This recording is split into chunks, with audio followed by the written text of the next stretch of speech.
achi ga'ee maal dabarsi otoo hojiin tuffatii otoo gadoof qabanii rabbiifis maatii ofiifis gadi jedhanii namaaf darba.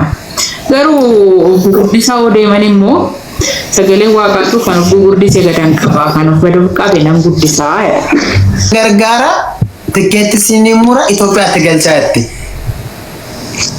Yaada ta'a dhugaadhuma. Isi miira sana maal yaa namni miira sana yeroo laalu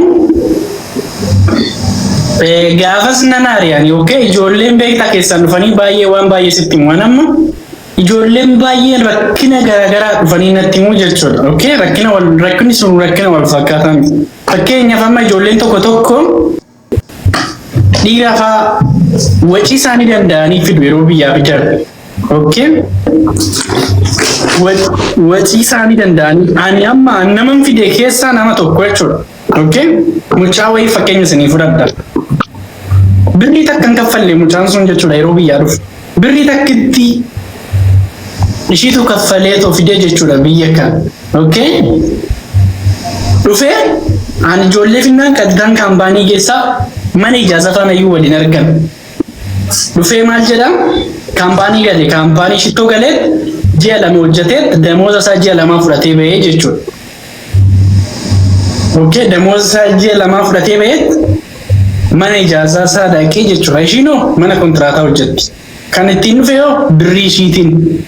Okay, namni kun Dubaay dhufuudhumaaf Dubaay dhufe malee mul'anni guddinaa yookiin immoo mul'anni jiru keessa isaa hin jiru jechuudha. Okay, namoonni baay'een yeroo akkasitti ijoollee keenyatti fayyadaman baay'ee namatti dhaga'ama dhugaa. Ani amma baay'ee naaraa yeroo itti boochufaa jira.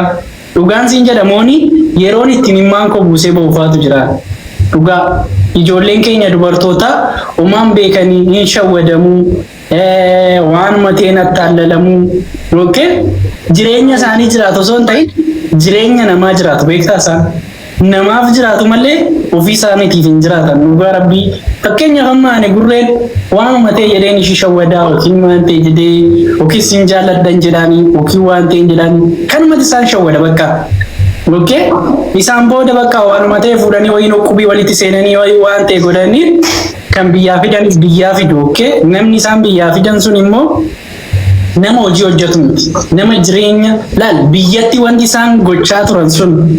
Okay, biyyatti warri birrii biyyatti erganii iyyuu warri biyyaa osoo birrii balleessanii iyyuu warri as keessaa immoo ijoollee keenyaaf hubachuu qabu jechuudha. Dhufanii argamu waan ta'eef jireenyaasi.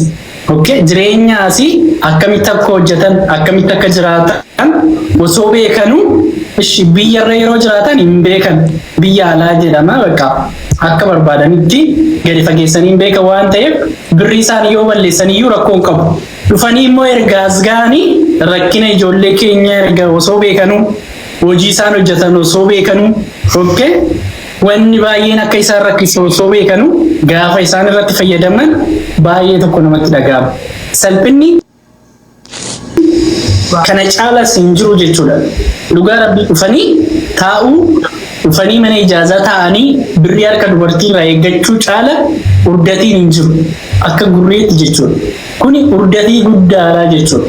Osoo hojjechuu dandeessu yoo hojii dhabde koo taayilentii keetti fayyadamtee waan baay'ee hojjetta biyya kana keessatti. Hojii humnaa hojjechuun dirqama miti biyya kana keessatti. Waan baay'eetu hojjetama. Garuu jabinaa fi dandeettii yoo hin tattaaffiis gaafataa jechuudha. Waan namaatti fayyadamuu bartee taanaan barumaa waan namaa sanatti fayyadamtaa baruma baraa wanta sana jalaan baatu. Baruma baraa namaa gadi taatee hafta malee nama sin taatu namaafis hin taatu. Okay, nama sanas baruma baraa jireenya isaa quucarsaa ofiifis jireenya kee quucarsaa jiraataa jechuudha. Gaafa of taatee jiraattu konfiidensiidha. Okay, fataa jettee karaarra yoo deemtu osoo hin birratin osoo hin rifatin. Okay, yeroo faarfannaa kee hojjettu gammaddee. Okay, akkasitti jireenya isaa akkasiiti malee jireenya isa namatti fayyadaman sun gaarii miti akka gurree. Kana yoo jedhu kun keenya osoo biyyaatiin ka'ee nyaatamuu eegala dallaaladha. Kun keenya immoo biyya kana geenye ilaala maatii nuti jabbii takkatti qaba. fudhatanii biyyaa baasanii ergan osoo qotiyyoo isaa abbaan keenya qotiyyoo xinnii tokkicha qabu adda hiikee nu ergamte nama baay'een akkasii anillee ofii kootiin akka mul'eensira jedhee afaan haamee isa haamee gurguree gabaarratti gubadhee ofii kootiin qarshii tokko maatiin osoo hin deeggarin kan biyyaa gaafa biyyaa qabu jechuudha. Kun garuu kun qotiyyoo abbaa gurgursiisee waan baay'ee gurgursiisanii kan ba'atu jiru. Gaafa as ga'e garuu feesbuukii, tiiktookii, fiiltara tuutoriidhaan bifa keenya bareechinee dhiira sagal wajjin haasa'aa oolla. Kuni gochaa isa keenya isa sirriidha kan nama baay'ee jechuudha. Sana keessatti immoo kan goyyoofamus nu hidhaame. Baay'ee guyyoomfamna of qabuun beeku dhiira keenyaan waan baay'eedha. Har'a amma ijoolleen shamarran dhiira asitti fidaa jira. Dhiirri asitti dhufaa jirullee hojjetee kan waan jedhamti boruu isaaniitiif ta'u miti. Baay'een isaanii shamarran amma ijoollee asitti fidaa jiran dhugumaan jechuudha. Umuriin isaanii mana madaamii keessatti dhumeera. Waggaa tokko waggaa 8 asitti hojjetanii dhiira ta'u.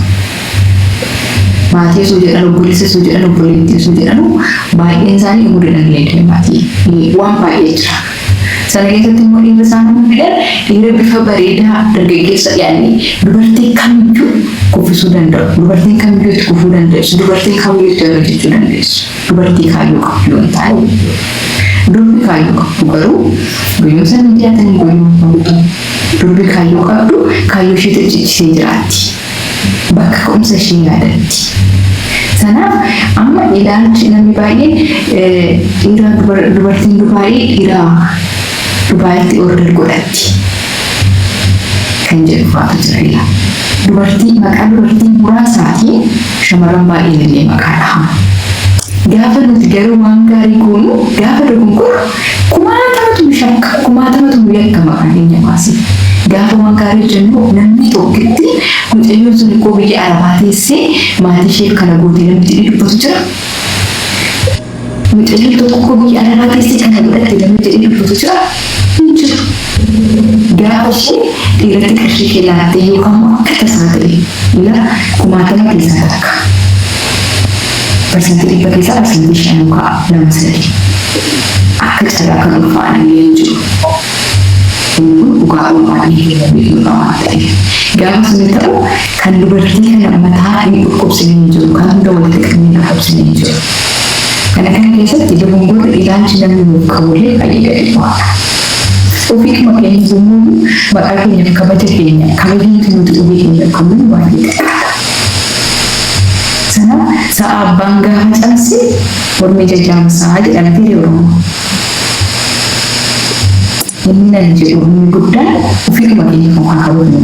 Namni biraan alaa kabajnu sun kan ofii kuma keenya foon kabajnu. Iddoo jiru kana of madaallee boruu keenya ilaalle ofii keenyaaf kabaja ofii haa horu. Maatii irraa dhufne haa yaadannu. Baay'ee bara dhugaa waaqayyooti. Mucayyoo tokko nan beeka. Karaa keessaatti ni jenna natti naaf kanaan jetti. Meebii dhaga'uu yoo dandeessa. Haati ishee dhugaa waaqaa waan buna kiiloo tokko ittiin bitattu dhabdee argatti. Isheen garuu dhiiraas itti fiddeerti. Sana dura mucaa sana hundi keessan hin beektu osoo ammoo maqaa isaa yoo ta'e garuu maqaa namaa baruun barbaadu galchuudha ilaallatu waan ta'e. Biyya keessatti qallabaa turteerti. Garuu baay'eedha lakkii qarshii ergee gaafa jedhu hin jaallataan ana jedhu. Dhiirri jaalladhu dhabee yookaan immoo bakka kan sijjama anaaf namni namummaa isaa guutuu kan ta'u ilaalcha inni namaa qabudha. Namni kamuu kan madaalamu maatii kee hin kabaja yoo ta'e, maatii kee hin jaallata yoo ta'e, nama hojii jaallata. Hojii hojjetu erga ta'e dhugaaf dhiiraniiti. Dhugaa dhiiraniiti dubartiin yoo ta'e haadha manaa qofa teessee jiraattu dubartii guutuu miti kana. Maaliif abbaa manaa ishee deeggaru qabdi, gargaaru qabdi. Waaqayyoon koo Addaam macaafa qulqulluu irratti Addaam koo hojjetee haadha manaa isaa ishee isaa jiraachisuuf malee haati manaa isaa immoo hojjetee akka Addaam jiraachisuuf. Garuu gargaarsa tokko ishee isaaf taatu bo'oo akkuma isaan bakka buutuun ta'e. Sanaaf hundumti keenya iyyuu gamoo rakkatti qaban hin qabu namni guutuun hin jiru. Sanaaf warri keessanii kadhatanis warri immoo asii akka hin taanetti qarshii keessanii qisaasessaa jirta.